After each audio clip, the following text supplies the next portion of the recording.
Scott, this doesn't sound very good. Bungie's Marathon gets a new director while its MOBA-like game is in a holding pattern. Uh-oh. Uh-oh. Yeah, not a good thing. Tom Ivan over at BGC. Bungie has changed Marathon's game director, reportedly as part of a wide shakeup of the project's creative leadership team.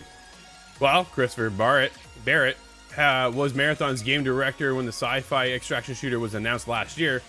The Bungie veteran has since been replaced. Former Valorant game director Joe Ziegler, who left Riot Games to join Bungie in 2022, has since stepped into the role. According to IGN, Ziegler publicly announced his position as director shortly after the publication had caught wind of changes behind the scenes and approached the studio for comment. Quote, "For the last 9 months, I've been working on Marathon as the game director," end quote. He said on X, quote, "We're still baking. I'm excited to share with you more info on the game as we get closer and closer to bringing it to all of you," end quote. Scott, that's short form for don't expect anything soon. Yeah, that was a polite way of saying, well, when I'm ready. Yeah, we're still baking. Yeah, this is not good. Sources told IGN that a number of changes have been made to Marathon under Ziegler's watch, including moving away from custom player characters to selectable cast of heroes. I'm not sure how I feel about that one. Yeah, dude, that one hurts. Yeah, the idea of operators is not something that works outside of Siege, in my opinion. Yeah, well, it's funny because if you go to Valorant, right, there's no really customizing anything there. You're buying weapon skins. No, you're right. That's a good example. This is where this person comes from. So, obviously something works. Valorant, massive game. Just a massive game over at Riot. So, from him to lead there, come over to Marathon with Bungie. Yeah, we'll see. When Sony acquired Bungie in 2022, it claimed that the studio was working on a couple of incubation projects.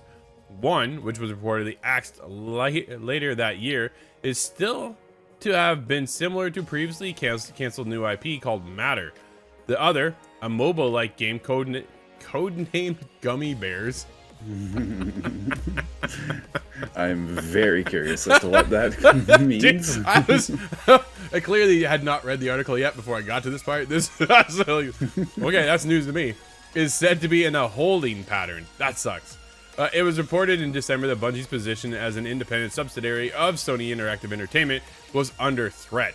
At the time of the acquisition announcement, the PlayStation maker said Bungie would, quote, continue to operate independently, maintaining the ability to self-publish and reach players wherever they choose to play, end quote. However, an IGN report stated that the company's broad structure is contingent on Bungie's hitting certain financial goals. Of course it is. And if it fails to do so, Sony can reportedly choose to dissolve the existing board and assume full control. Last October, Bungie staff was reportedly warned that the revenue was running at 45% below projections for the year, which was said to have been attributed to poor player retention for Destiny 2. Maybe there's a problem there, Scott, with Destiny 2 and not a Destiny 3. I'm just saying. Struggling to meet its targets with the threat of potential Sony takeover looming, Bungie's leadership reportedly embarked on a wide-ranging cost-cutting plan that saw 100 of the studio's 1,200 employees laid off. Bungie officially delayed upcoming Destiny 2's expansion, The Final Shape, in November, originally planned to release in February. The Final Shape will now launch on June 4th. Fears are reportedly mounting among staff at Bungie that the expansion's release will immediately be followed by another round of cut jobs, with one source who said to have knowledge to the studio's budget, telling IGN nothing adds up, and something will need to happen to curb costs unless The Final Shape does so well to cover the gap and people can move to Marathon. Scott, sounds like some troubled times over at Bungie, but then I can't help but go back to the fact that they're the ones that told Naughty Dog not to produce The Last of Us multiplayer. Well, I think they still are in the expert chair for live service games at the moment, although Destiny is starting to fade off, but I think that's natural life cycle to a degree. Yeah. Although some would say the life cycle of a live service game is never ending, but I just think that's not realistic.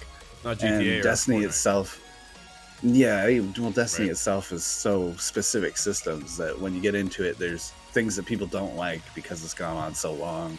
Different Yeah, weapons being retweaked and vaulted and things like that. So I think it's kind of hard to keep that day one player all the way through the life cycle of the game, and I think that's what we're seeing.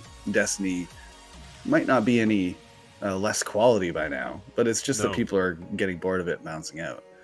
And I think yeah, that's a natural, good time to jump over to something like Marathon. But how do you support that middle transitional time? I think that's what something like Sony is supposed to do: is support that studio with keeping the lights on in between projects. But yeah. to see this shake up after so many people laid off, I don't think that's the end of the layoffs, regardless whether it works out well or No. not. We've had some quiet times as far as layoffs the last couple weeks, which has been refreshing. So, but we'll see how, like, dude, I'm so far removed from Destiny now that I'm just waiting to see what is next.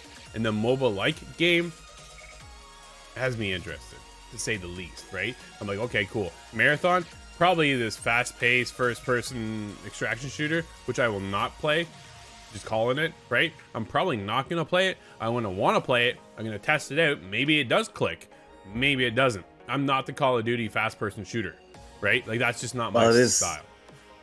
it is kind of the ascendant, or it's the ancestor of Halo, Yeah, being Bungie's first baby. Marathon exactly. is definitely going to be a little bit slower than what you're thinking in Call of Duty, but it is an extraction shooter. They're going to have to be competitive with all the other extraction shooters. It's a tough competitive time out there for sure. So I'm, oh man, I think people, like you say, right, are just at the end of the day burnt out on Destiny content, and then you finish the content, and then what's next, right? You don't want to keep doing the same grind over and over and over again. That's why we see a lot of these games just fizzle out. They just disappear. Bungie's been able to kind of keep their audience, their community together, and build something over these last few years. It's been incredible, right? Destiny 1 to Destiny 2. Destiny 2 launched in 2017. Here we are, right? Again, man, 2017, Scott. So what are we, 7 Yeah. years later now, right? That's a long time to keep a game going that isn't the likes of Fortnite, that isn't the likes of GTA Online. This is its own special kind of craft, which I think is awesome, dude. And I've enjoyed Bungie's time in the world of Destiny as well. I've played 1, I've played 2, but then more content, more content, more content. I just didn't keep up. I was like, man, there's a lot. And now I'm just so far removed that I'll never get back into it, waiting to see what's next. But again, if this doesn't hit well, what's that mean for the studio? More layoffs? Sony completely takes over, which isn't good. It doesn't bode well for the studio, right? That's not what they want. They want to remain independent and in control of their own studio. But In control of their own destiny. And I believe that's what Destiny was supposed to be. I think that was worked on for years and years, and that was their secret project. It was, okay, we'll break away on our own and make our own choices. So to see that end with PlayStation taking over the board, that's not how I want this to go. The final shape has to be the end of it, right? And then we get Destiny 3. Like, that's where I think it all concludes and wraps up, and then allows them to move on. Dude, I hope for the best. I hope it really does take off for them. I just don't know if it's going to.